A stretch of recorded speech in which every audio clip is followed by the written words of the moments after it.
Всем привет! В сегодняшнем видео я расскажу, как подключить LiveLink к вашему проекту на Unreal Engine 5.6, а также как совместить готовые анимации для туловища в режиме реального времени.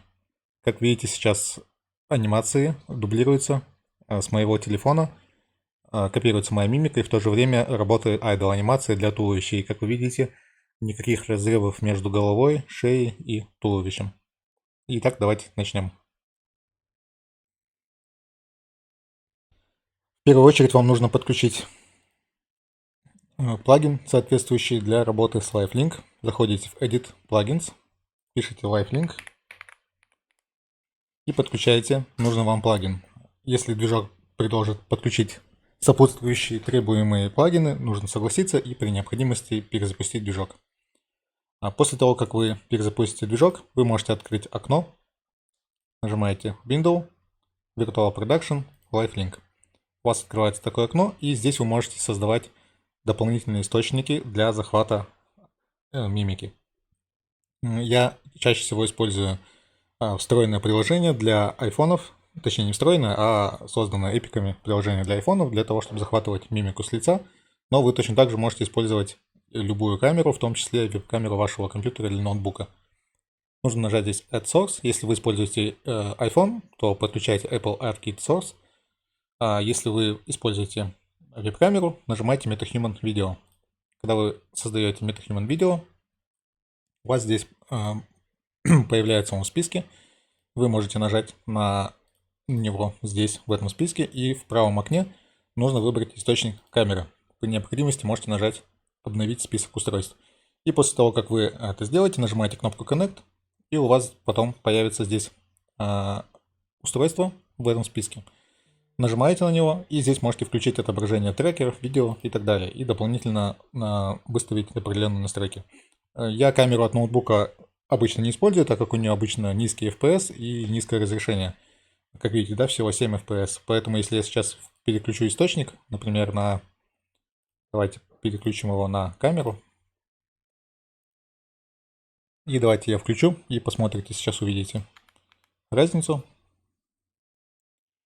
Справа вот здесь анимация с телефона захватывается. Как вы видите, что она немножко быстрее считывается и более точно получается. Слева здесь анимация захватывается с веб-камеры моего ноутбука, и как вы видите, что идет небольшая задержка, и поэтому, ну, как по мне, не самый такой вариант. Поэтому я чаще всего использую приложение для iPhone. Я оставлю на него в описании ссылку, название приложения. Там ничего сложного. Скачивайте, устанавливайте, подключайте в настройках свой компьютер. Для этого нужно будет единственное вписать свой IP. Для этого нажимаете WinR на клавиатуре, пишите CMD и пишите IP-config. Здесь вы можете посмотреть IP-адрес своего компьютера, который нужно ввести в приложении LiveLink. Так, ну и далее. После того, как вы подключили и настроили LiveLink, вы можете использовать своих базовых метахуманов, которые вы создаете предварительно. Когда вы нажимаете на него, во вкладке Details здесь есть некоторые параметры, которые нужно включить. А именно это вы выберете источник захвата изображения. И также поставить галочки Use LiveLink и Use ARKit. Без этого работать ничего не будет. И если вы стандартно будете использовать LiveLink, без определенных манипуляций у вас персонаж будет становиться в T-позу. И из-за этого может произойти рассинхронизация, во-первых. Во-вторых, частая проблема – это отрыв головы и шеи от туловища. Как это исправить, я покажу в этом видео. Постараюсь объяснить все максимально просто и в то же время подробно, для того, чтобы вы поняли, что зачем следует. Потому что вы можете использовать свои потом кастомные анимации, анимационные блупринты. И я хочу объяснить именно порядок действия и смысл каждого действия.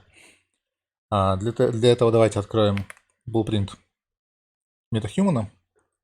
И давайте немножко разберемся сначала в теории, что зачем следует. У нас тут есть несколько уже готовых функций, ивентов. В частности, давайте разберем Construction Script. Что происходит здесь? У нас при создании этого актора достается список всех дочерних компонентов от компонента body, туловища, пробегается по всему массиву, то есть по всему списку этих дочерних объектов.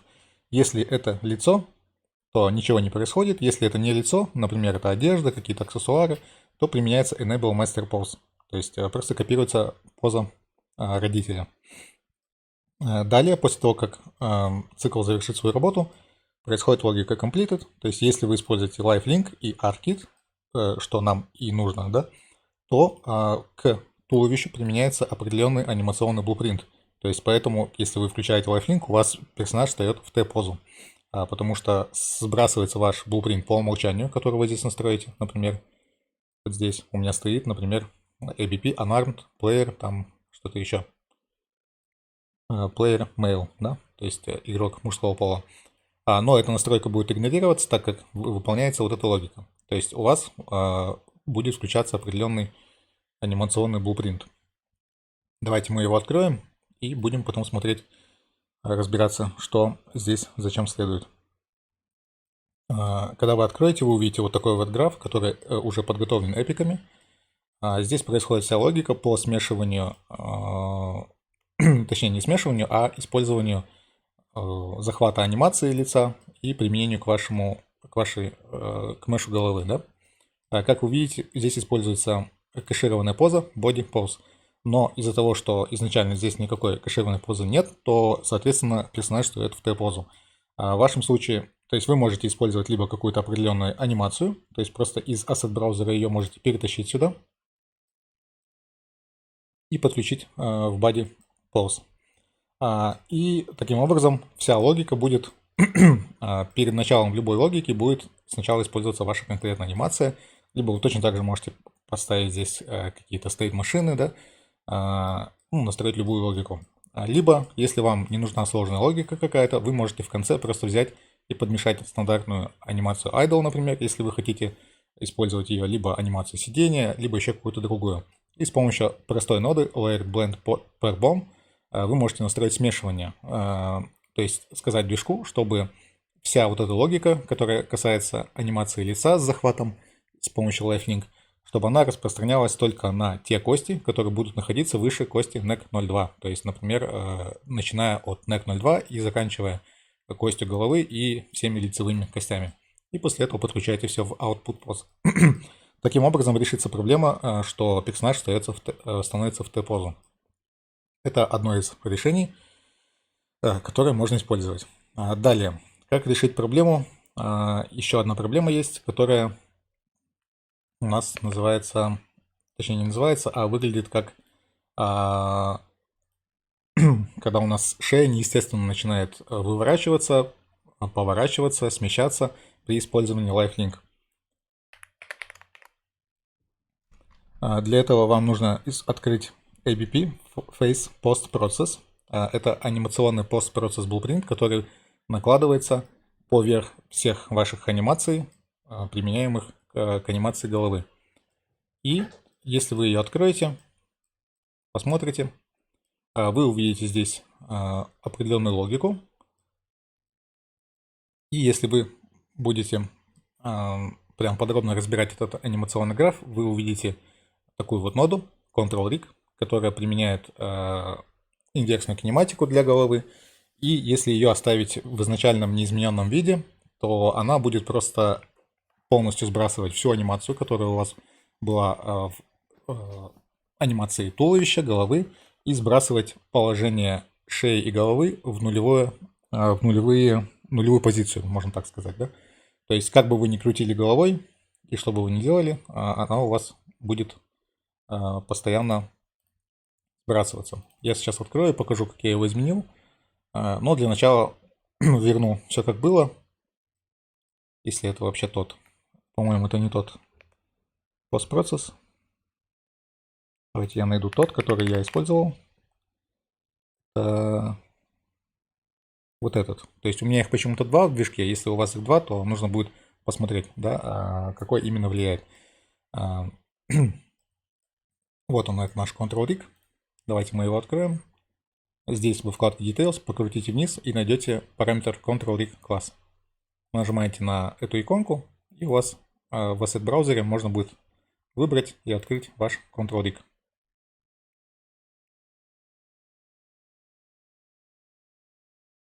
Вот этот я закрою, те, которые нам не нужны. Здесь в самом начале можно оставить все без изменений, но давайте также в теории сначала расскажу, что зачем следует. Вот эта часть логики Construction Event выполняется один раз при создании экземпляра анимационного блок-принта, да? Точнее, control рига. И здесь логика заключается в том, чтобы создать контролы, вот эти вот, контрол головы и контрол шеи. По умолчанию они невидимые. Если я подключу все так, как было, вот сюда, сюда. И также я здесь ставил галочки Visible, то есть если я отключу галочки Visible, их просто будет не видно, поэтому вы можете просто не увидеть эти контролы. Да, вам достаточно поставить галочки Visible и задать им определенную форму. То есть вам нужно во вкладке Shape здесь выбрать название фигуры, то есть либо это будут стрелочки, либо круг, либо куб, либо что-то еще, да. То есть по умолчанию я поставил для контроля головы четверную стрелочку, да, или как правильно сказать. А для контроля шеи это circle, круг. То есть я тут не заморачивался с трансформом, то есть не стал их разворачивать, чтобы было наглядно понятно, где они находятся. Также вы можете посмотреть сопутствующие родительские кости. То есть если вы выберете head, вот она находится здесь. Если вы выберете neck 0.2, она находится чуть ниже. То есть мы видим, что вначале логика создает контролы, привязывает их к костям и настраивает их иерархию, да, что является родителем для чего. И по умолчанию, если я отключу эту логику сейчас, давайте я отключу вот это, то, что я создал, точнее то, что я добавил, да. И давайте я переключу вот сюда. Давайте вот так, как было, все верну. Так, и вот так. Давайте скомпилируем и посмотрим, что сейчас случится с нашими персонажами. Так.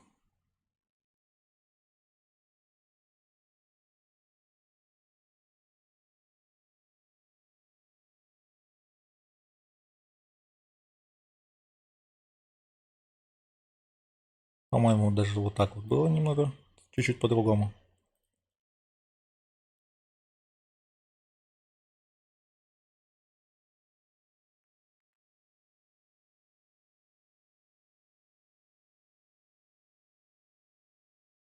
Ну, в общем, я, возможно, просто не помню, что я тут конкретно поменял. Точнее,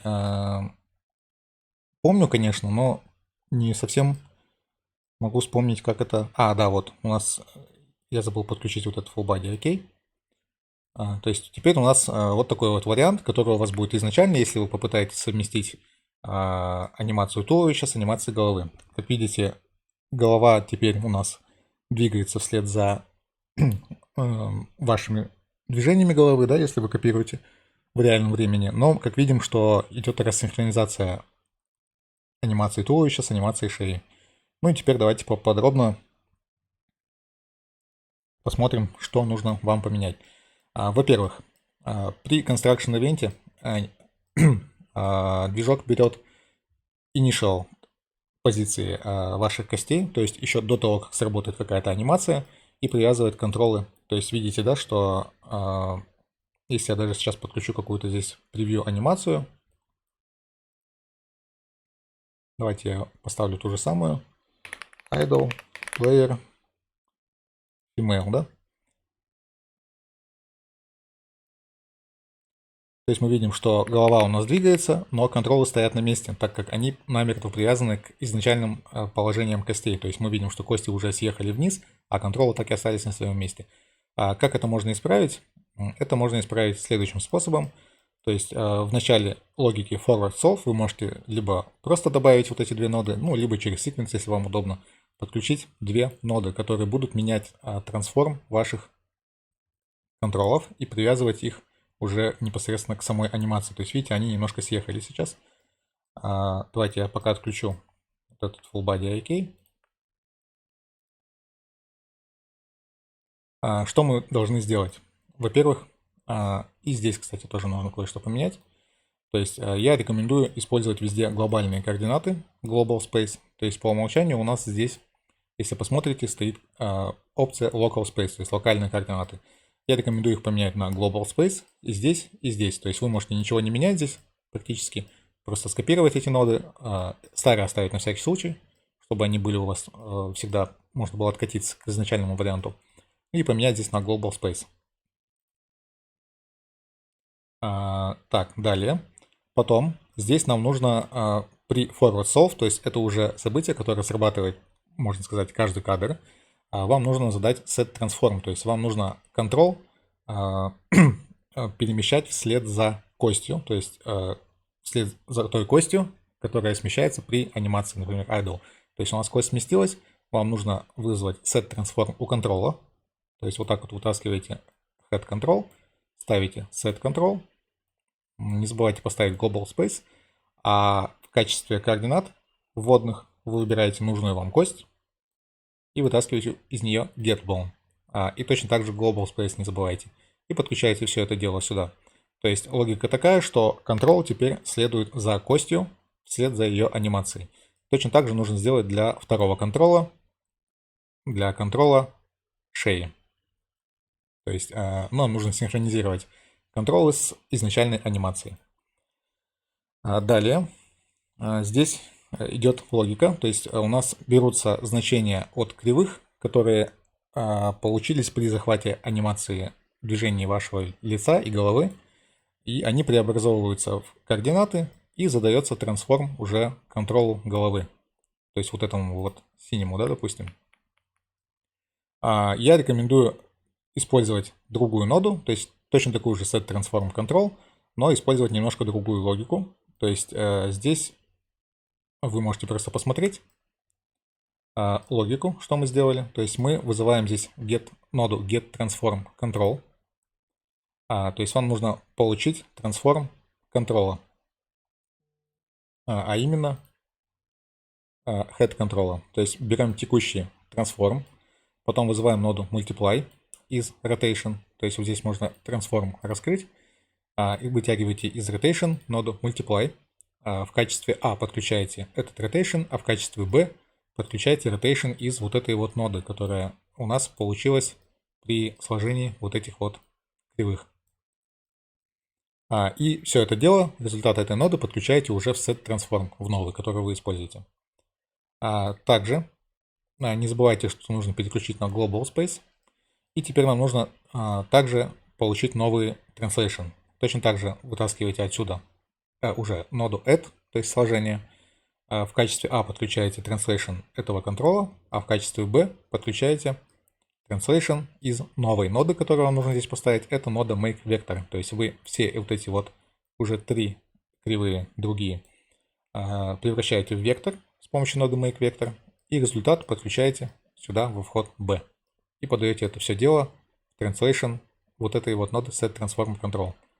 Ну и далее уже просто восстанавливаете логику, компилируете. Ну и теперь мы видим, что все вернулось на свои места. То есть что мы поменяли?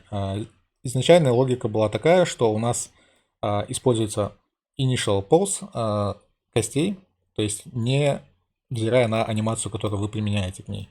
И точно так же рассчитываются координаты head контрола относительно базовой T-позы.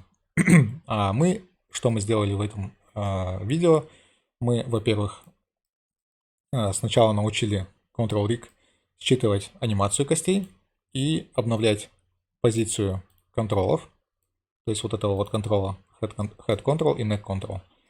И научили его рассчитывать уже изменения смещения этих контролов, уже задавая не абсолютные координаты и вращения, да, а сделали эту логику аддитивной, то есть чтобы эти изменения добавлялись к уже существующим translation и rotation этого контрола.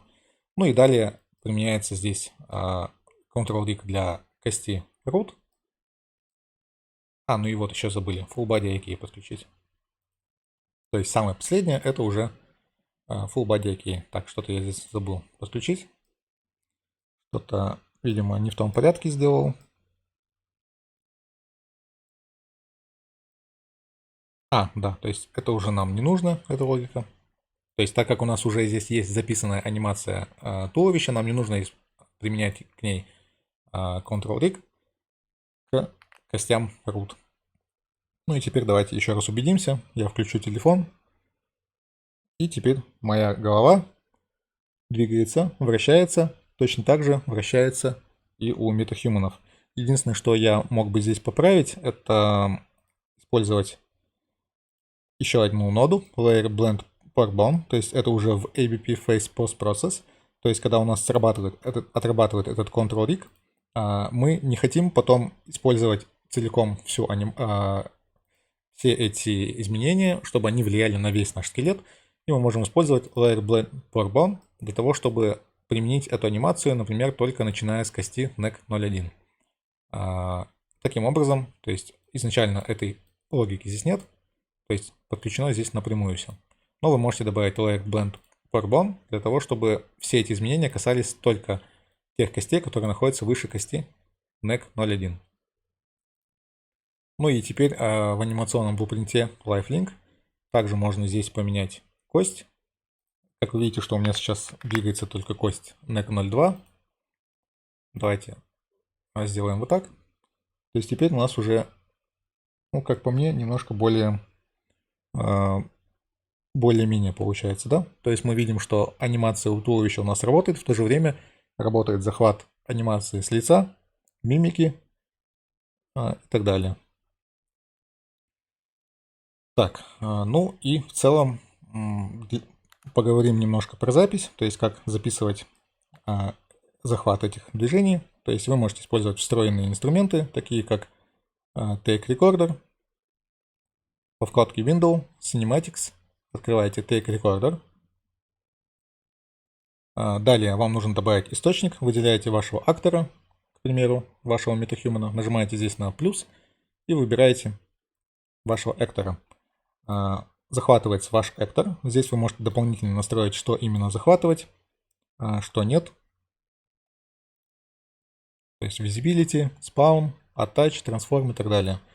И если вы нажмете на кнопку Record, у вас начнется запись анимации, вы сможете записать ее. После завершения у вас появится она в папке Cinematics, Takes. Ну и тут будет соответствующие папки по датам. Внутри будут находиться как секвенции определенные, так и записанные уже анимации, и которые вы можете в дальнейшем использовать для того, чтобы запечь их в нужную анимацию, править их, или либо просто вставить в нужную вам секвенцию. Кстати, небольшая отсылка, то есть эти персонажи, которых вы видите, эти метахуманы, которых вы видите на экране, это персонажи из моей будущей игры. Если интересно, я оставляю ссылки везде в описании к видео, если можете зайти и посмотреть в Steam, добавить игру в виш-листы, а также планируется скоро запуск плейтеста, поэтому следите за обновлениями. И на этом видео все. Всем спасибо за просмотр, ставьте лайки, подписывайтесь на канал, пишите комментарии и до встречи в следующих видео.